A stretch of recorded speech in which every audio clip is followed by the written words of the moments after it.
Oh my God, ladies and gentlemen, it has happened once again. It's another live episode of the Paranormal Portal, of course. That's what I mean. Nothing weird and goofy or spooky or whatever, but just you and I getting together, talking about the amazing fun that is the paranormal. So welcome to the show, everybody. Hope you guys are doing great tonight. Happy Thursday. You're almost there. Hello to everybody that's come in thus far, and hello to those of you who will be coming in shortly, hopefully. It's always great to see so many coming in the door right away. It's like, wow, really? It's just very humbling. I really mean it. But I'm not alone here tonight. I have help. I have the help of my son. Mr. Sheldon Thomas is here in the co-host seat, ladies and gentlemen. Welcome, Sheldon. Welcome me. I am the help tonight. You are. You helped me through these nights, and how you been today? Everything going good? Oh, yeah. Great. Actually, how are you doing? I'm doing okay. A little slight headache, but nothing too major. It's just got these, I don't know, they're like, I got a tight neck or something is what the deal is, I guess.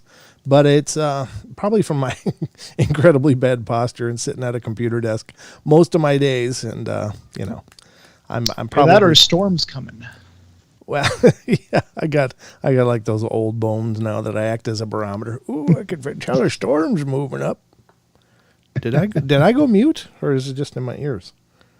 I've got a weird phenomenon going on here. I got a weird phenomenon going on here, and I don't know what the hell it is. Here's my cord for my headphones, ladies and gentlemen, and I don't know what's going on. I don't know. There's no kinks in this cord at all whatsoever. It's absolutely still perfectly insulated. There's no breaks in the line or anything, but if I lean forward and this is hanging over and then if I press my belly against it, it goes mute. It's like the sound goes dead in my headphones. Just like boom, and once I sit back a little bit, it's fine. And I've looked at this cord. I've seen if I'm pulling on it, if there's something going on. But I don't know what the hell it is, but it's like it just mutes out if I'm pressing it against my desk. And it's very strange. I don't know. I am truly perplexed, ladies and gentlemen, because it's been going on for about a week now, and I don't know what it is, but if I lean forward, now it's not doing it. Sure, of course. Yeah. I love how fascinated you are. It's the weirdness, though. So here's the thing. Is it something stupid? Probably. But it's just such an odd thing to have happen. And I'm a person, actually, even though I host a show about the paranormal, I really am very logical and very mechanical in my reasoning. It's like, I don't just go, that's spooky, that's paranormal, there's ghosts all over, but I've certainly been confronted with many phenomena in my life that I can't deny is probably paranormal. But I don't know what the hell this is, though. I just can't figure out why this would be going dead. It just, as soon as I lean against it, it's like, boom. It's dead in my ear. And then once maybe it's your belly chakra.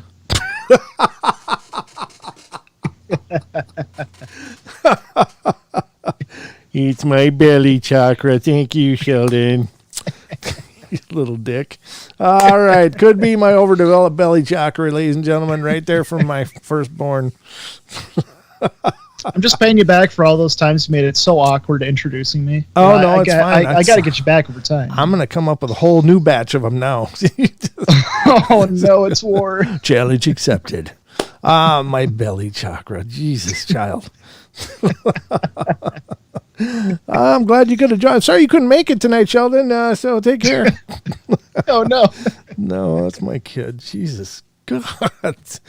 I learned this from somewhere. This comes from somewhere. This isn't just your natural. Mother. It's from your mother. Oh, yeah, of course. Yeah, that's right. No, I'm just kidding. It's definitely not from me. But anyway, whatever.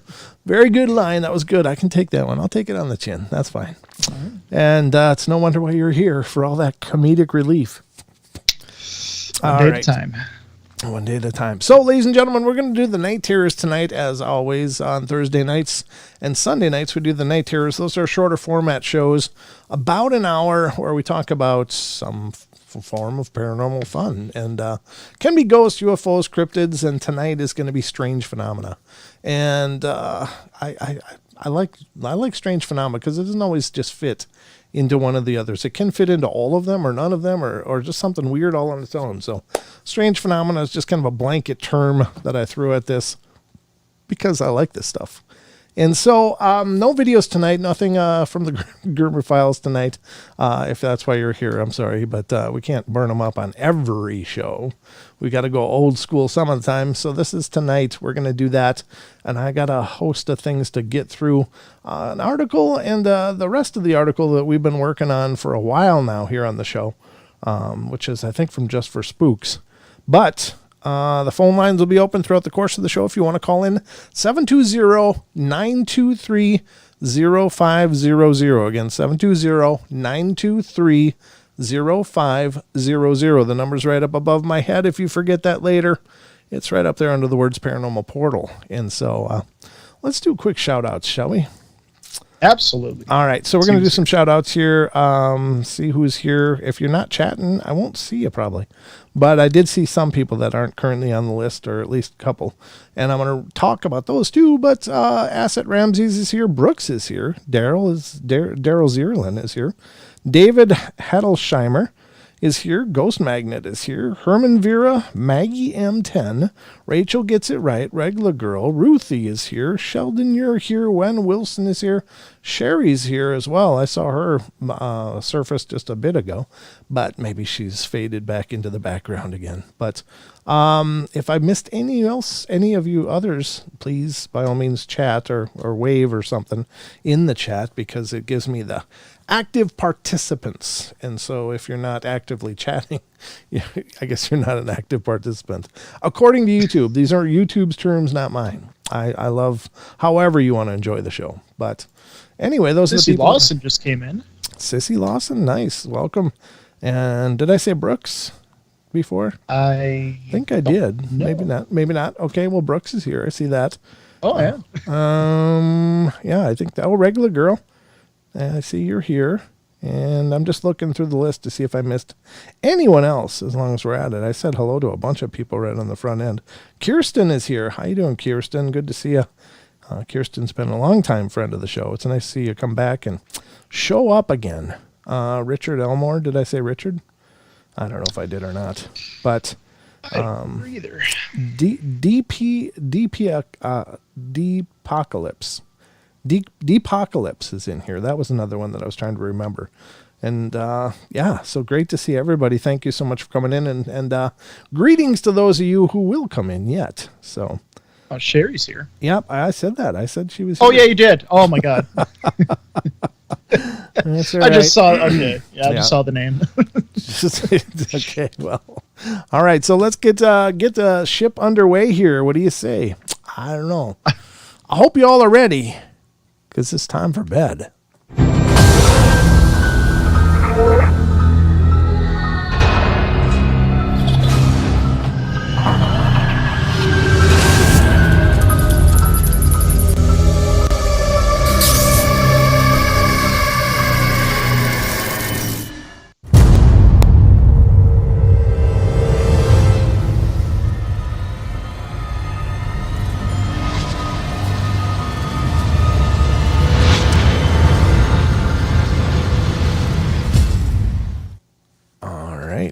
I guess we did it. That's everything. All of the front end laundry is done, ladies and gentlemen. So I guess now all you can do is just sit back, turn down the lights, grab a libation of your choice, or other leisurely activity that you like to do while watching the Paranormal Portal, and make yourselves at home. Halloween is here, Brent. You're absolutely right. It's starting to, I mean, it just, I don't know what it is, but it's in, I don't remember this in Minnesota as much, but out here in the Pacific Northwest, the inland Pacific Northwest, it's like, I swear to God, it's like somebody hit a switch. It's like, boom, went right from the warm, hot summer to chilly nights and cooler air and rain all of a sudden, which is wonderful because we really needed the rain.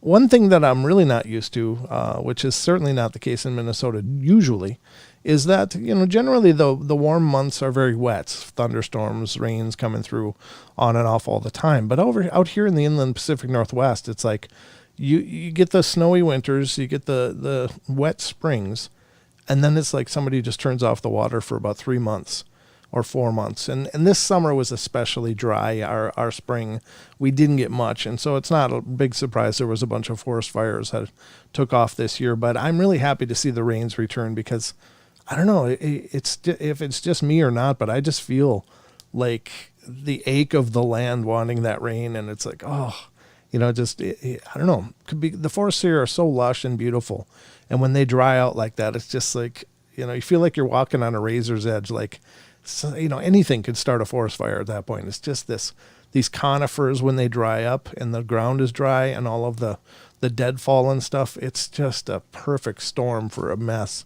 But my hat's off to all the people up here that fight those fires and keep them under control. These people are absolutely amazing, because I don't know how you do it. It's like these forests are literally like a bin full of gas rags laying around. I mean, that's how quick they can go up. And yet these people are able to fight them back and to contain and control those things. So, man, these people are amazing. But anyway, it's good to see the rains come back, I guess, from what I was trying to say, in a really long roundabout way. But no, it's true, though. I mean, you do bring up a good point. Like, even when I was out there when we went hiking in the woods, it's just like everything was a lot crunchier when you're stepping. You can just tell that there's just no moisture in the ground at all. And that thought did come through my mind too. Like, oh my God, like it could happen at any time. Just one stupid mistake and boom. Yep, exactly. Yeah. And it does. It's unfortunate, but it does. And then there's the people that do it intentionally, which is even more incredibly stupid. But anyway, let's get to some articles. What do you say? Yes, absolutely. Okay, so let's get to the paranormal fun that brought you all here tonight, other than the friendly banter, of course, between Sheldon and I and little Dick. Oh, you're going to hold that against me. Belly chakra. Are you kidding me? Oh, my God. I love that line. Man. I need a T-shirt that says that now. Oh, okay. Yeah. All right. So anyway, let's get to this article. This is one we've been working through for a while. It's a bunch of great stories. It's from justforspooks.com. 26 people share their creepiest encounters they can't explain. And we're on number 20, and some of these are absolutely long. Nobody can see you, by the way, just your fingers. Is that on purpose? What are you doing there? Oh, yeah, I can see there's a little slit where there's still my shirt. So hold on. Let me take care of that. There we go. You ruined my fun. All right, number 21 on this list. When I was about 8 years old, I fell asleep and had what I can only relate as a 90 Toys commercial on a bad acid trip. It was a close-up of a snarling Doberman that was covered in neon colors. And in a second, it had bit me on my arm. I jerked awake, and my arm was in extreme pain. I looked at my arm, and I was bleeding, and what appeared to be bite mark in my arm that could have only happened if I were holding my arm in a defensive position, defending myself from something. The bite mark had elongated canines and was bleeding. We never did or ever would own a dog. My dad also told me a story that always creeped him out. Shortly after I just started to walk, my dad woke up one morning, and he came to get me out of my crib, and when he got there, I was nowhere to be found. He went downstairs to see if maybe somehow I was down there. Nope. He looked around until he finally noticed the front door and screen door were both unlocked and wide open, deadbolts and all. Well, he feared the worst, so he ran outside and found me in the bed of his Ford F-250 truck, bawling my eyes out. Oh, my God. That was by JW9397. Holy cow. How did it, I mean, when you're talking about deadbolts and stuff, and certainly if a kid is in a crib, there's no way they should be able to reach deadbolts. And I don't know. I mean, just on a standard door, if you're in a crib, you're pretty tiny. You're not going to reach up past the main doorknob, and even that would be a stretch. But to get up and actually twist deadbolts open and probably whatever screen door lock they had, that is crazy. Wow. It's like it's a good story. It is a good story, but it's really creepy because it would imply that something was messing with your kid. And being a parent, I mean, I can't imagine anything that would infuriate me more than, to have somebody messing with my child. Oof.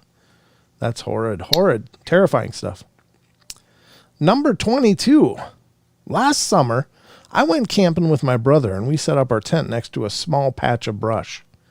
The brush must have had a rat nest in it because all night we could hear them scurrying around the outside of the tent, And one of us would get up and rattle the tents to get them to leave. And anyway, that night I had a dream that I was awoken by the rats outside the tent and opened the zipper to look outside, where standing right outside the tent was a small monkey. The next day, while packing up, I was telling my brother about the dream when I noticed something shiny in the dirt. I picked at it to dig it out, and as I continued the story and picked it up, as I was saying outside the tent was a monkey, my brother looks at me and says, "What did you find?" It was a charm of a monkey head. That's creepy. Strange, right? I don't know. Isn't that something that is charm of a monkey head? Yeah, I mean, where are you going with this? Seems like voodoo kind of stuff. Oh, yeah, I don't know. I don't know. Maybe it was an item that had a binding on it of some kind. Could be. But that was by evil stat mad. Evil stat mad. I don't know how to say that name, but that's who submitted it on Reddit. Number 23 on this list.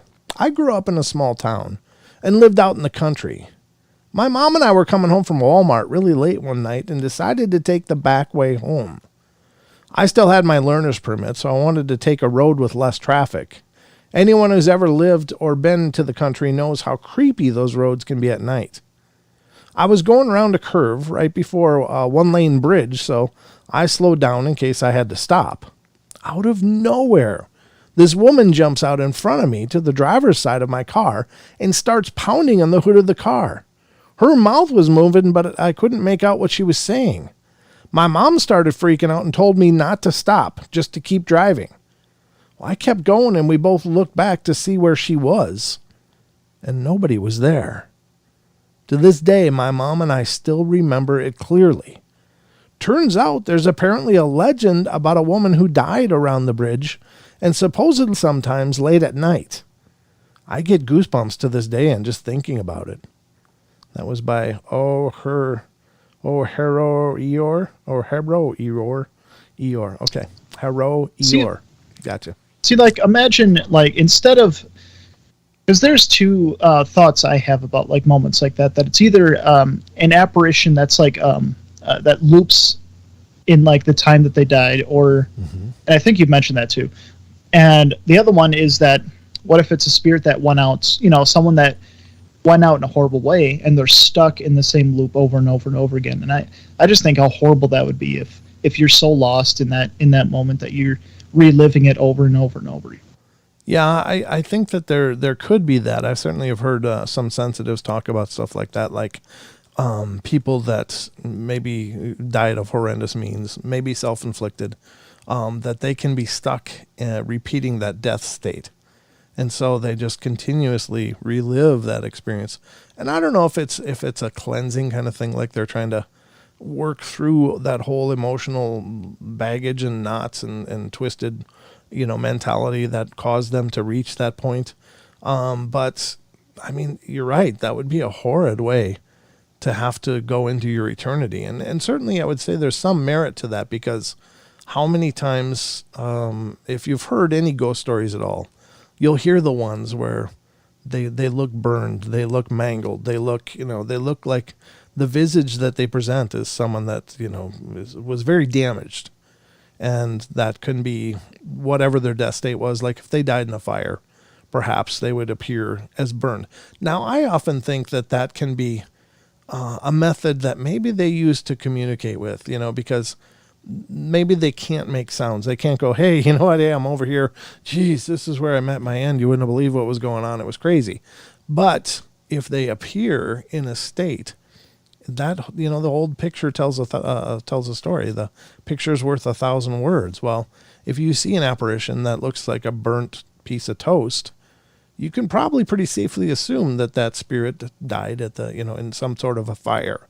Maybe if you see them, with really bad pockmarks and, lumpy and bumpy, maybe they died of some disease or something like that. So perhaps it's a method of communication that they can kind of tell their story, because there's those people that believe that if spirits are earthbound, maybe they're earthbound just because they want to tell their story. Like there's there's something about their life, and they just don't want to, want it to be forgotten or want it to be continued in some manner, and for whatever reasons, I don't know.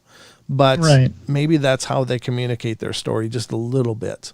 And, there's merit to that, but it could be both. I mean, there could be those that are stuck, hanging until they die, until they, and then to do it again and again. But I don't know. It's a confusing maelstrom of possibilities when you look at these earthbound spirits. Why? What are they doing? And, I suppose there's a lot of potential reasons that a spirit can be earthbound. One of my favorite ideas is that I think, and I'm not bashing any religion, ladies and gentlemen. I love all religions. I really do. And I mean that sincerely, because I think that religion is our attempt to understand the divine. And certainly every path is a little different, but every path, I think, has merit in that they're trying to bring the divine into human understanding. But one of the methodologies of several religions is fear.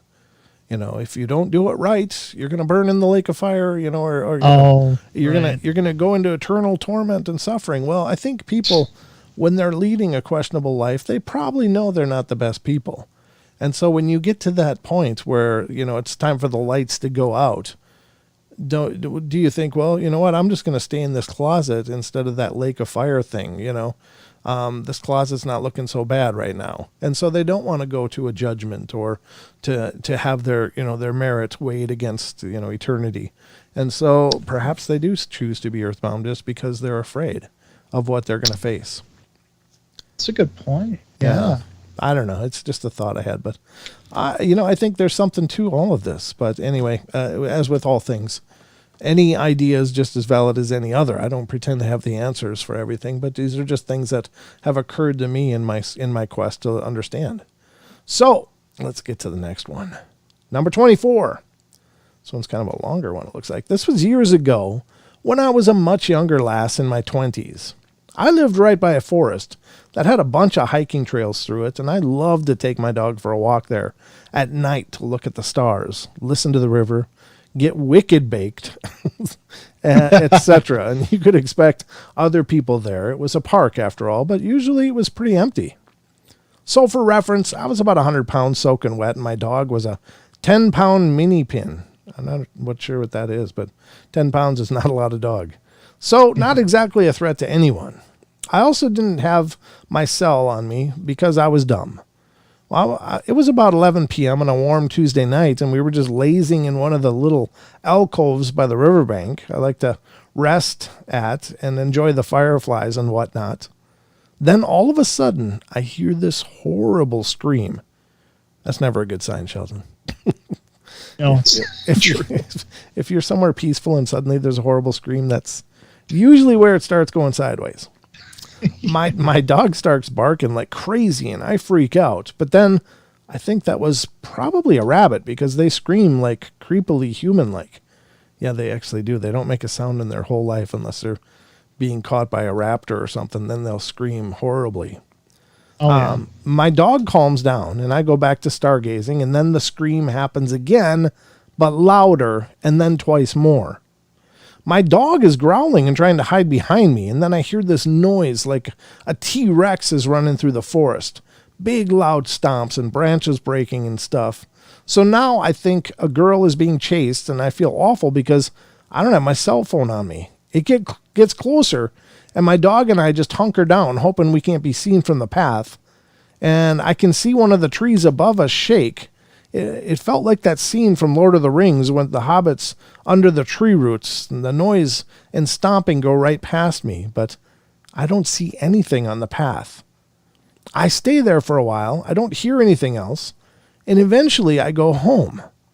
There's a lot of broken branches on the path, and it smelled like wood smoke, but no other clues. If my dog hadn't been there, being so visibly freaked out, I would assume it had been a dream. She would never go down that specific path again either. And that was by bat signal on Mars. Huh. That's crazy. So I'm, as soon as I'm reading that, I'm thinking, well, it's kind of squatchy. Maybe it's Dogman or Squatchy, but they didn't see anything. Yeah, that's the thing. It was only that the scream and some rustling, I believe they said. Right, but then they did smell Yeah. some smoky smell after, it smelled like wood smoke after it went past. So is that a spiritual thing? Is it a cryptid thing? I don't know. I know that whatever it is, I don't blame this person one bit for just hunkering down and hoping it passes by. Ugh, that would be horrible. I feel like you were Rachel gets it right has said this before on the show, that when you smell a smell that you shouldn't be smelling, that it could be a sign of spiritual encounter as well. Oh, sure. Yeah, I mean, there's sense. I think that's another method that spirits can use to communicate, tell a little more story or, something. But it also can be any number of things. But yeah, spiritual events do often. Many times people report smells, and the one that I smell the most common in this house is an old lilac like perfume, really old style, like. That old, like when you go see your grandma and she's got like pungent stuff on, that's what it's like, I don't know what happens, but apparently they have a harder time smelling in later life. And so they add a lot more and it just gets really heavy. Well, and it's never in the same place in this house. It's like, it's just sometimes I'll walk through the living room. It's like, oh, I smell that. And then it's just gone. And then sometime I'll be in the pantry digging, grabbing a bottle of water. And it's like, oh, there's that smell again. So it's just in many different places. So I figure, well, maybe it's a spiritual presence, but it's not, not scary or even startling. It's just, I think that's one way they can communicate their presence in a really non-threatening way. So, but Thor says mine does that too, Brent. What's that? Thor in the chat says mine does too, Brent. Oh, cool. Yeah. I think that smells are real common. But I think the screams in this story are what are the most troubling, because that's a phenomenon that gets repeated all over the place, of hearing screams in the forest. And some people attribute that to some cryptids that like to try to lure people into the woods, utilizing a sound like a woman's scream. And of course, people want to help. Hear somebody in torment. It's like, no, I'm going to go help, and find themselves in a bad situation. Again, it's speculative, but maybe there's something to that. Now, I will say this, though.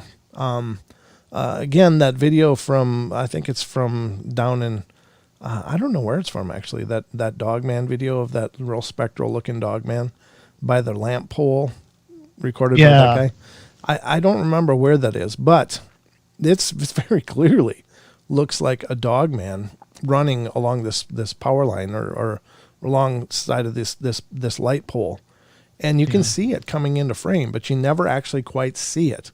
It looks like a spectral image of what a dog man would look like. And is that maybe indicating that they have a multidimensional presence? Maybe. Like they can be either in phase completely or partially in phase or completely out of phase, so that we can't see them at all. And in between. So again, we get back to the concept of the multidimensional entities, and it's hard to wrap your head around stuff like that, because it suggests that there are beings that have that ability to switch back and forth. And, maybe it's a human arrogance thing, but I have a hard time. It's like, wow, how can they do that? How can they do that? And it's hard to get, my Western sensibilities around it, but it's come up so often through the course of doing this show that I have no doubt that it probably does happen. I just want to understand so desperately how. How does that happen? And is that a natural ability that, is shared by many beings? And I don't know. It's hard to say, but interesting stuff. I just had a discussion with Lon Strickler when I interviewed him for an upcoming podcast, and he was talking about multidimensional or ultra-dimensional entities. And he's talking specifically about the Mothman in the Illinois area. And there's some pretty cool stories that he mentioned and we talked about. But yeah, some pretty heavy stuff. The Mothman, that sounds familiar. Well, Point Pleasant, West Virginia was a site in the 50s or 60s where they had, I think it was the 50s or maybe even 40s, but they had seen this moth-like man. It looked like a man with like wings. And they saw him at different points and places around this town, just from out of nowhere. Suddenly it's there. And the next thing that happens is the Point Pleasant Bridge collapses and takes a bunch of people with it. So people came to equate this Mothman as being a harbinger of doom of some kind, like it showed up before that happened. There's also anecdotal or legendary tales of there being Mothman sightings in Minneapolis before the 35W bridge collapse, and also in New York City around 9/11, and also in Chernobyl before the meltdown over there. So I don't know. There's again, these things kind of come out of the woodwork, and it's easy for those things to be added later. But I never had heard that before. But it's certainly been mentioned many times in the course of doing the show. I have to dig a lot for a lot of information, and it's crazy the stuff that are claimed to happen. And I don't mean crazy in a degrading way. It's just like, it's hard to wrap your head around. You could almost say it's paranormal. Yeah, exactly. Ghost Magnet says the ability to smell smells that are not there is called clairaudience. Clairaudience or alliance. I'm not sure. I'm sorry about the pronunciation. I've clairaudience, clairessence, there's so many different clairs. They call them the clairs, but I'm not very, very good at pronouncing any of them. But yeah, that's true. There is just a psychic ability that's attributed to smells that some people have, and I think we all probably have it, because I think that it's just a method that spirits may use to communicate. I think in a lot of cases, spirits don't want to, freak people out. Like, they don't want people to be terrified and to be scared. I think that in most cases, if they were formerly human, and even if they were never human, they probably just want to be peaceful and do their thing. But maybe they do want to communicate their presence. And one of the least traumatic ways is just to introduce smells that don't make sense. And I think it's a pretty cool thing. But just my thoughts. Clairaudience. Yeah, I'm trying to pronounce it. You guys. Clairaudience. No, I'm kidding. It almost looks like that, doesn't it? It almost does. Clairaudience. Yeah. Sorry, I'm just. Sissy Lawson says the boogers always use cat sounds in the Sam Houston National Forest here. Well, you hear about cats. You hear about owl noises, like that sounds like a robot owl. Like, yeah. Oh. So the First Nation tribes called them the great mimickers. They were the great mimickers. They would copy sounds, and that certainly makes sense when they are trying to blend in. They just imitate sounds that they hear. When we interviewed Linda Godfrey, it was hilarious, because she lives near Kettle Moraine Forest or whatever state park in Wisconsin, and she was talking about a neighbor of hers that used to always take her calls on the back porch. That was right in front of one of these kettles, and the kettles are just these great big forested depressions in the ground where they have really sheer walls and go down into what look like these big kettles of forested areas. So all these houses are built on the edge of this, and Linda would talk about her neighbor that would always go out and on her porch and answer her phone. Oh, hello, hello, hello. And that was just her signature greeting for phone calls. And of course, Linda had talked about a lot of activity in the area, Bigfoot activity and stuff. And she said one time she was on her back porch and she heard this deep male rough voice down in the kettle going, oh, hello, hello, hello, hello, like that. Like, it was copying that. It was mimicking it, And she said it was just like, oh my God. So really cool, real cool story. She was just so much fun to talk to.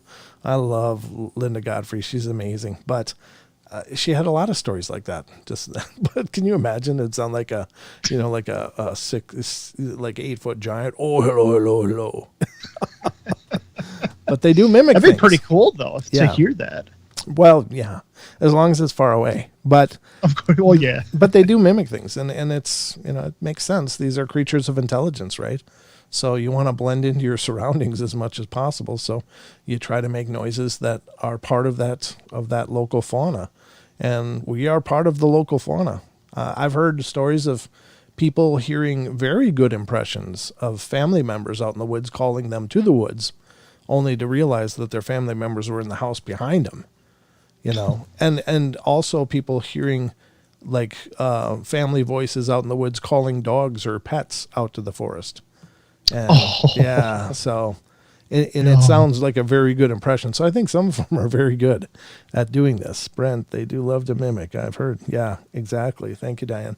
It's a big thing. Thor also asks, sorry, I just didn't want to miss it. What do you think of Todd Standing? Yeah, that's a tough one. Here's the thing. I'm probably going to get Todd on the show. I've talked to Wes, and he said, you should have Todd on the show. Because Wes had him on Sasquatch Chronicles, and he said, it was really a great episode.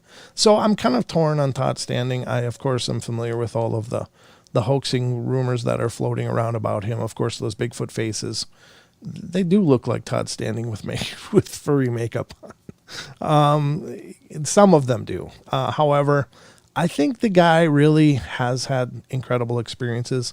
I think he is very single-minded with his pursuit to bring this to the forefront of people having knowledge of them, to maybe get protections for them and whatever.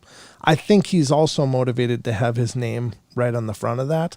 So I think that his motivations may have got him to do things that were less than ethical, but I think he's probably incredibly capable as a researcher, but I'm not so sure that he's always chosen the right and good path.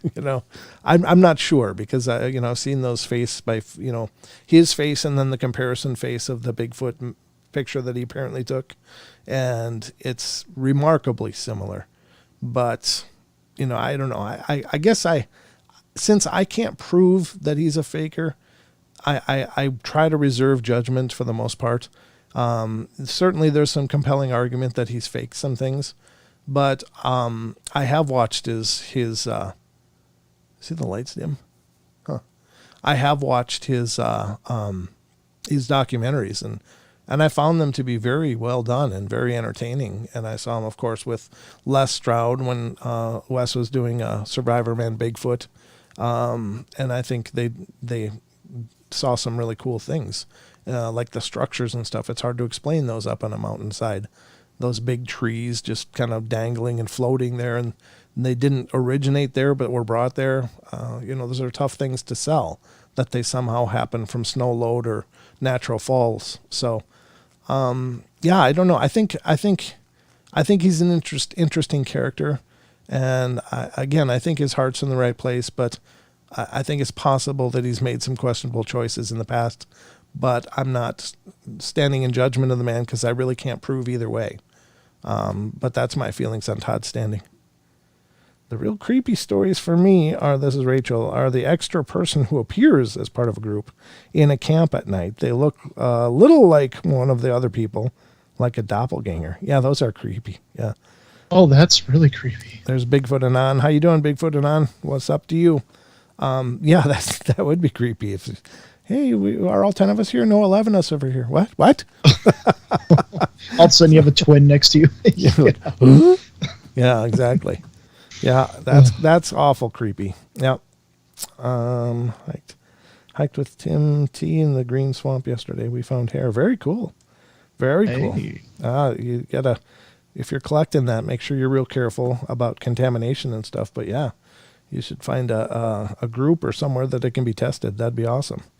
Yeah, that's really cool. What do you think of Todd Standing? Okay, so I'm all caught up on the questions, right? Okay. I think so. Yeah. All right, well, let's go to number 25 on the list then. And this is two of my best friends, who were also a couple, died last summer in a freak drowning accident. Aw.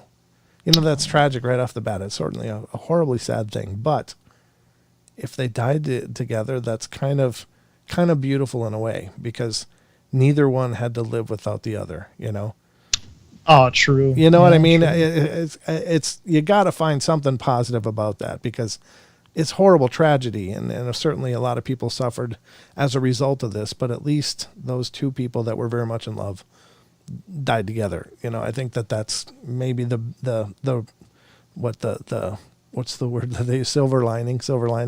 Yeah. Yeah. Okay, but we don't know. Maybe they didn't get along. Let's see what the story is.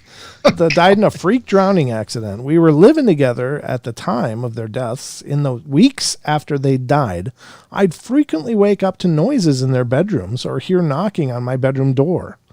One night while search and recovery was still going on for one of their bodies, I heard my friend shout my name in distress. My ears were ringing from it, and he was finally found the next day in what was meant to be the last day of the search for him. Oh, he heard the man's voice that they were actually looking for his body. Oh, wow. Says I moved out of that house 2 months later and to a new city for a job. And every time I visit one of my friends' families, I always use my friend's en suite and take some time to sit in her room. I don't know what an en suite is, okay? But a few times I've heard knocking on the en suite door. It's a glass frosted door, and there's never anyone else in her room. It's a nice feeling, though, that makes me smile. Since I've moved to a new city and I've had 2 standout things happen. The first time I was under the covers playing Candy Crush, lying on my right side, and I felt someone sit down on the bed behind me, and then the covers were pulled off of me with quite a force. I instinctively thought it was my boyfriend, so I was like, what the hell are you doing? I pulled them back over my head again and then suddenly froze on the spot. My boyfriend was at the gym, and I was the only one home. It took me at least 5 minutes to come out from under the covers and look, but there was no one there. A few weeks after me and my boyfriend got into bed one night, after visiting friends, my boyfriend then sat up really quickly and was freaking out a little, and he said while his hand was laying still under the covers, he felt a ring slide onto his pinky finger. It was my missing cladog ring that I lost a few months back. I immediately started crying. One of my friends who died wore a cladog ring also, and I had told him how to wear it properly when he and my other friend were together. The heart faces inwards, when your heart is taken. He was one of the only people who wore that ring, and we both loved what the rings represented. I was devastated when I lost it. We have no idea how it appeared under the covers, but I'm so glad to have it back again. It says, that's sweet. Yeah, it is. I'ma just Google that. That's cute. I like his name. That is a beautiful story. And now that's an import. Not sure if it was deported before that, but whenever you get a gift, something shows up and you have no rhyme or reason where the hell that come from. What's that doing here? Like a ring, or sometimes coins, sometimes little knickknacks, things will just show up. Those are called apport, A-P-P-O-R-T. And it's an interesting phenomena, one that I've experienced. The next one is number 26, and this is the last one. And it says, I was on one of my smoke breaks back when I used to smoke, and I was out front of where I worked at. So smoking, remember this, ladies and gentlemen, it comes up all the time in paranormal activity. It's like I was having a cigarette when suddenly. It was broad daylight around 3 to 4 p.m., overcast but clear as anything can be. No more than 40 to 50 meters from where I was, there was a clinic in the parking lot. I saw a lady get out of a silver SUV. She was wearing an orange jacket, jean skirt, and almost knee-high black leather boots. She had dark red hair and black undertones. I'm descriptive just so I can convey how clearly I could see what I saw and what was about to happen. The lady took about 6 or 7 steps in the opposite direction of the vehicle, then stopped, raised her arms and head in the air as though she had forgotten something.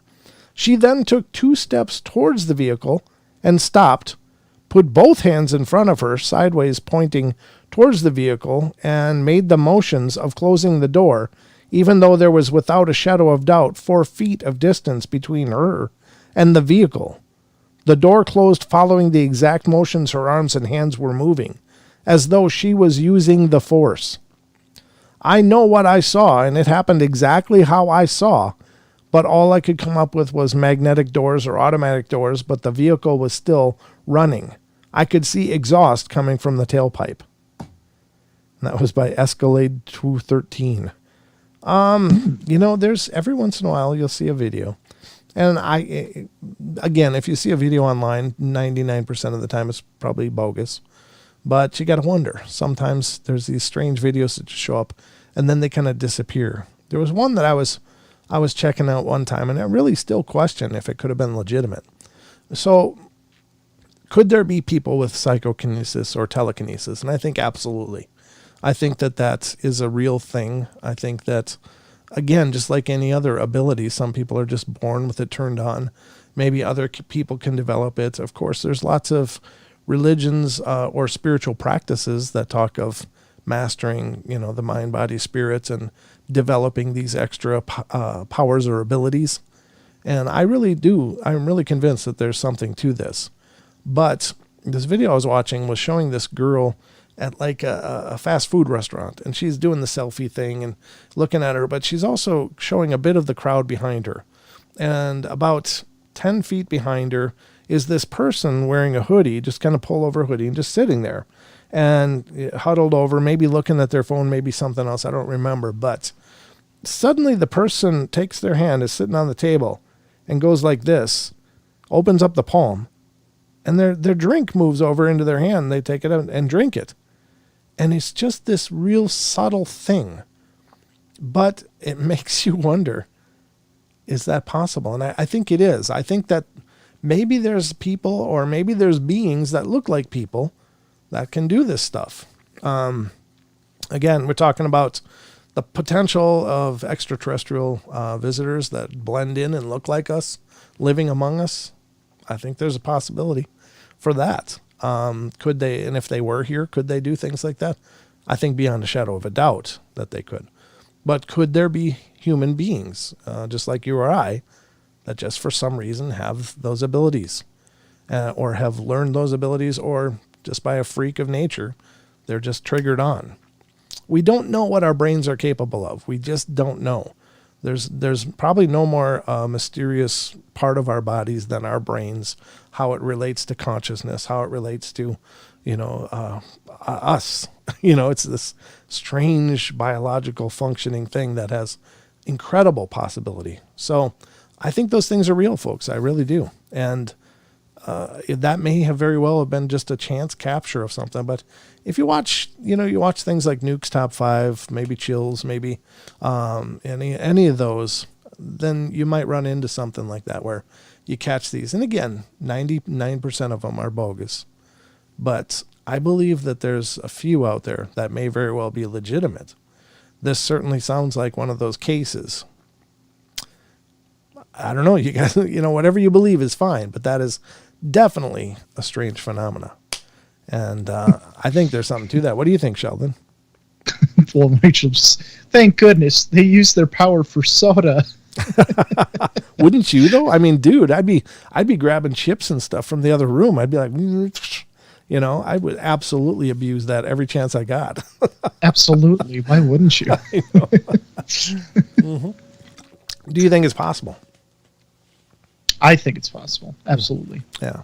I mean, when you're talking about the unknown, and the things I don't even know that I don't know, like the unknown is like unlimited to me. Like there's really no limit to it in my eyes. So yeah. I think anything is possible. So do I believe that there's a possibility that's here right now in very select places? Absolutely. Yeah, it wouldn't shock me too much, at least. I'd be a total bastard with something like that, though. I'd be screwing with people all the time. I'd be like making things move. Oh yeah, what are they gonna do? Oh, I'd have a lot of fun with it. That's absolutely, and I think that would be fun. If only to make if everybody knows those smug people that just know everything, and it wouldn't be hilarious to make a book float by them or something. It would just be so yes. Those people that know everything and can tell you all day long how screwed up you are for believing in possibilities. Oh my God, I would totally be screwing with those people all the time. And, I mean, I wouldn't be nefarious or horrible about it, but it would be neat to maybe make people think, maybe there's something to that. Maybe I don't know everything. Just saying. Yeah. I'd go and get $1 million. There's one guy, I can't remember his name, but he's had $1 million put up for anyone that can prove that any kind of supernatural ability is real. James Randi. Yep. He's the person. Yep. But, whatever you believe, folks. I mean, the show isn't about making you believe anything. It's just about talking about strange phenomena on tonight's show. And that's definitely some strange phenomena. But it is. I think that stuff is really cool. I think that we just don't even know what we're capable of. There's a reason that people keep breaking records, that people are tapping into another level. That, you know, speed records, running records are broken all the time. Performance records are broken all the time. And I think that we just aren't, I mean, so here's the thing. And I know we don't have the same density of muscles and stuff as like chimpanzees and such. And they are so much more strong than we are. But everybody's heard the stories of the mother who had a car accident and her children are trapped in the car and she rolls the car over. That should be so far beyond possible. I watched a video of a man who was in Hawaii, and he was a big man, and his best friend was flying the helicopter, and the helicopter kind of caught a gust and ended up flipping upside down into a ditch, and the man was drowning. His best friend was drowning. And this man was a big man, but he grabbed onto the nose cone of that helicopter and lifted it up enough for them to get that man out of that water and to safety. Saved his life. That was a physical feat that should not be possible for a human being, to lift a helicopter like that. Now, he didn't suspend it up over his head like, you know, like some superhero thing, but he did lift that helicopter. And that was way more weight than he should have been able to move. So I think we're capable of amazing things. I really do. And I don't think we're anywhere near tapping what our potentials are. But I think that little by little, you know, people are coming to new levels, you know, coming to new possibilities. Here's the other end of it, though. Huh. No matter how many levels we try to break, Sasquatch will always be ahead of us. You know, well, always. There's that possibility for sure. I mean, we're not, you know, 9 and 10 feet tall with 5 foot shoulders, you know. I mean, literally, people see them walking away and they're like, it looks like the Incredible Hulk with hair. You know, I mean, these are enormous big things. And they're extremely fast for their size. Yeah, allegedly, they're extraordinarily scary fast. So, and just saying, it's all possible, folks. And that's what we do here on the portal, is we talk about the possible. So, I'll tell you what, though, that's going to be about the show tonight. I hope you guys enjoyed our discussion and enjoyed the few stories that we shared, but it went fast. Wow. I thought we were at around the halfway mark. I didn't realize we were done. Oh my God. Yeah. Oh my God. It's crazy. When you get that good conversation flowing, the time just marches right through. It's amazing. Oh. I would like to take a moment and say, please, keep coming back, of course. But definitely on Saturday, we're doing a show with our good friend, Mrs. Deborah Varner, who is a psychic and does readings. And she'll be doing free readings on Saturday's show. So if you call in, call in as soon as you can if you'd like to get a reading, and just hold the line, because they take as long as they take. And historically speaking, the phone queue is just full, and we'll get through it as quickly as we can, of course. But, we'll make sure that everybody calls in if you hold the line, that you get a reading, even if we go into overtime. But that'll be Saturday night on the show. So definitely look forward to that. Let's see. Don will be back tomorrow night, I assume. I haven't heard from him for sure, but I'm sure he probably will be. So the Saturday show, tonight's show is just an hour. Yeah, this is the Night Terrors night. So if that's what you mean, but Saturday's show will be 2 hours, but we may go into overtime on YouTube and just keep going. We've been known to go up to like 4 hours. Hopefully it's a little earlier than that, but if we go longer, we go longer. I know Deb it really doesn't like to disappoint anybody, so if you're holding the line, she's going to make sure you get a reading. So that'll be on Saturday night here on the show.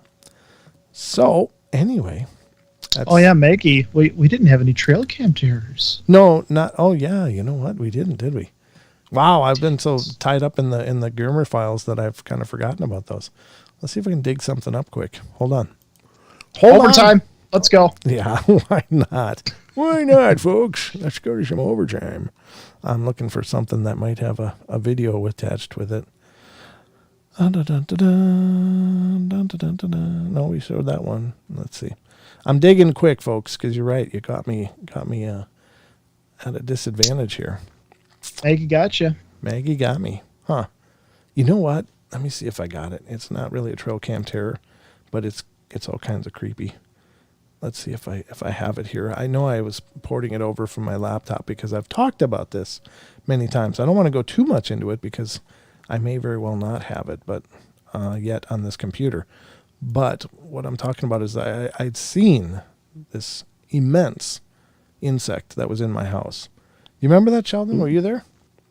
Were you there for the bumblebee fly thing?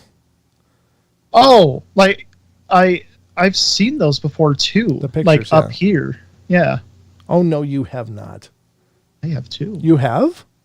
It literally, I remember it was actually a few weeks ago. Wow. It literally looked like a bumblebee mixed with a fly. Wow, that's exactly what I saw. And nobody had ever, I put it out there and nobody knew what the hell it was. They're like, that's not real, is it? And I was like, yeah, that's real.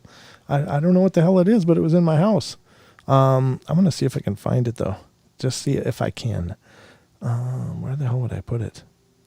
Did it have like black and white stripes or something like that? It was like gray and black. Weird. Yeah, it was like, no, it wasn't black and white, but it was, because there is a form of bumblebee that is not necessarily the yellow and black colors, but there's other versions of them. Maybe I saw that then. Okay. You'll have to refresh my memory. Yeah, this thing was creepy, and it was, you know those big house flies you get that are all pretty colored? They look like pieces of jewels walking around, and they're huge. Well, this thing is so big, it's dragging a spider web full of those jeweled flies around. It it was so big, it busted the spider web that had trapped like 5 or 6 of those big ones. I don't know if I'm going to be able to find it, though. Dang it. That's too bad. That's too bad. Well, you got to save that for next Night Terrors night, though. Yeah, I'll definitely pull that up for Sunday's show. Help me remember that too, Sheldon, if you would, please. I'll write it down. Yeah. Okay. Well, I'm looking for anything quick like, but I'm not doing so good. Wonder if we can. I wonder if we can do this one. I don't know if there's here's your night terrors, folks. Here's your trail cam terrors, folks. Are you ready? Oh God, what are you doing? Hold on. We're gonna go to trail cam terrors quick. Hold on.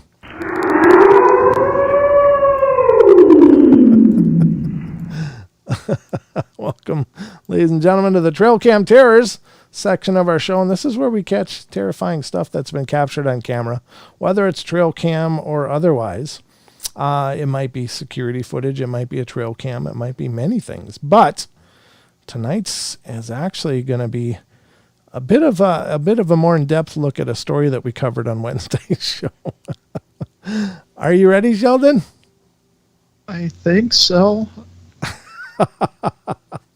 All right, here we go, ladies and gentlemen. Let me just cue it up here quick if I can. Hope there's no commercials. Okay, here we go. All right. Are you ready, folks? Here we go. Tonight's Trail Cam Terrors. Here we go. This is going to scare you. I had this crazy experience that happened to me in Joshua Tree. It was this bright light. It kind of moved in like these weird ways that a plane wouldn't move. My goal is to find out what really happened. I'm Demi Lovato, singer, activist, and UFO experiencer. I'm hitting the road with my best friend Matthew and my sister Dallas. Say hi to Night Vision. Hi, Night Vision. To investigate the unexplained and the unidentified. Let's do a skywatch. What is a skywatch? Look up. That's a skywatch. Okay. Oh, cool. I'm excited. Do you feel like you're going to be able to do this? I don't know.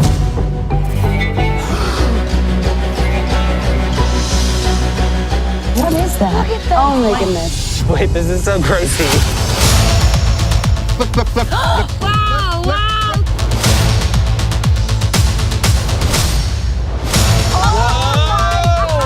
What if extraterrestrials aren't traveling light years to visit us? What if they're already here waiting for us to reach out?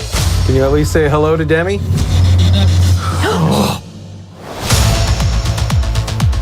Wow, I'm so excited.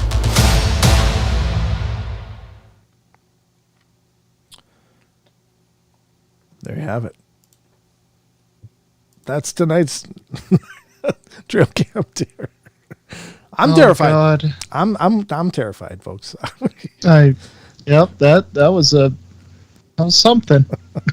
That'll be coming up on the Peacock network. They've signed on for a 4-show deal to watch Demi Lovato explore UFOs. So I'm sure you all are going to be tuning into that. Actually, it doesn't look too bad. I some of the footage that they captured, especially looking at the starfield, is stuff I see out the back door here all the time, looking up with my night vision binoculars. So it seems like they're trying to combine like a paranormal UFO show with like reality TV. And I don't know if that's going to mix well, but we'll see.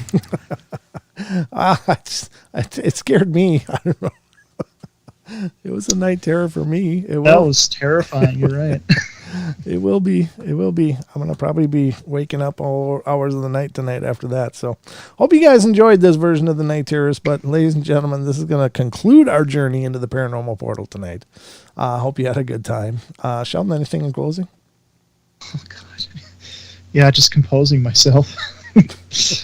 Yeah, so if you guys want to stay more in touch with us and the community in general, for those who've already joined, disregard. For those of you who haven't, well, here's a great opportunity to stay in touch with us, ask questions, discuss whatever you'd like. And the Discord link in the chat. Nicole says, no thanks, LOL. Talking about the Demi Lovato thing. It scared me, that's all I'm saying. Oh my God. That's probably why they're just too scared to watch now. They're just horrified. I know. It's a little bit too much reality coming at you. I think she looked better with long hair, by the way. Not really digging that shorter haircut. But anyway, not that my fashion advice matters for much. I'm just a boomer. No, I'm not. I'm Generation X, by God. All right, folks, that's going to wrap it up for us tonight. So hope you had a good time. Thanks for being here. And thank you for the camaraderie, support, and love you guys continue to bring to the show. Continue to spread the word, if you would, please. I would love that you guys would feel comfortable enough sharing these on your social media. Let other people know about the Paranormal Portal. And hopefully they'll come to discover us as well. But that's going to wrap it up for us tonight. So just remember, we love you all. Be good, be kind. Be nice. Take care of each other. Help each other out. Find the magic in every day and remember to laugh as much as you can. All right. Remember, Saturday night, Deb Varner will be here. And tomorrow night, Don should be here with me. And we'll tear through the Friday night show. So until then, folks, have a great Friday. And I'll see you soon. Good night. Oh, Sheldon's giving you hearts. Lots of love. All right. Good night, everybody. Night.